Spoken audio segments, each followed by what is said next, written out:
بسم اللہ، الحمدللہ والصلاۃ والسلام علی رسول اللہ۔ بیت الخلاء میں داخل ہونے سے پہلے یہ کہنا چاہیے بسم اللہ، اللہ کے نام سے، اور اللہم انی اعوذ بک من الخبث والخبائث، یعنی اے اللہ بلا شبہ میں پناہ میں آتا ہوں تیری خبیث جنوں سے اور خبیث جنیوں سے۔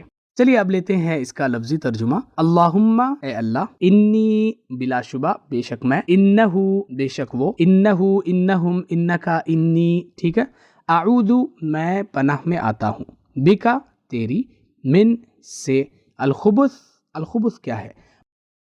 مذکر خبیث جنات، خبیث واحد ہے، خبیث یعنی مذکر خبیث جنات، برے جنات مراد ہے، خبیث برا، خبیث جمع ہے خبث، یہاں مذکر برے جنات مراد ہے، اس لیے کہ بعض جن اچھے بھی ہوتے ہیں، ٹھیک ہے، جنات میں بھی ایمان والے اور غیر ایمان والے ہوتے ہیں۔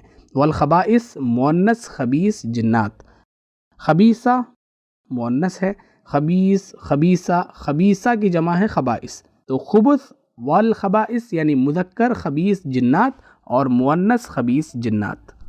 قرآن کے مطابق انسان تو جنات کو نہیں دیکھ سکتے، لیکن جنات انسان کو دیکھتے رہتے ہیں۔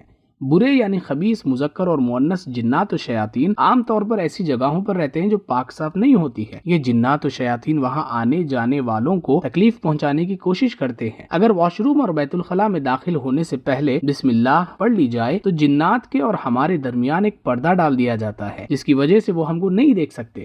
یہ بات حدیث میں بیان کی گئی ہے۔ باتھ روم میں دو قسم کی گندگی ہوتی ہے، ایک گندگی تو وہ فضلہ یعنی پیشاب اور پاخانہ ہوتی ہے، اور دوسری وہ ہوتی ہے جو ہمیں نظر نہیں آتی، یعنی برے جنات و شیاطین۔ یہ دعا ہماری مدد کرتی ہے کہ ہم ان دونوں قسم کی گندگیوں سے اللہ کی حفاظت اور اس کی پناہ میں چلے جائیں۔ قرآن پڑھنے، تجوید سیکھنے اور قرآن سمجھنے سے متعلق ہمارے کورسز اور 1-to-1 سیکھنے کے لیے براہ کرم وزٹ کریں ہماری ویب سائٹ understandquran.com۔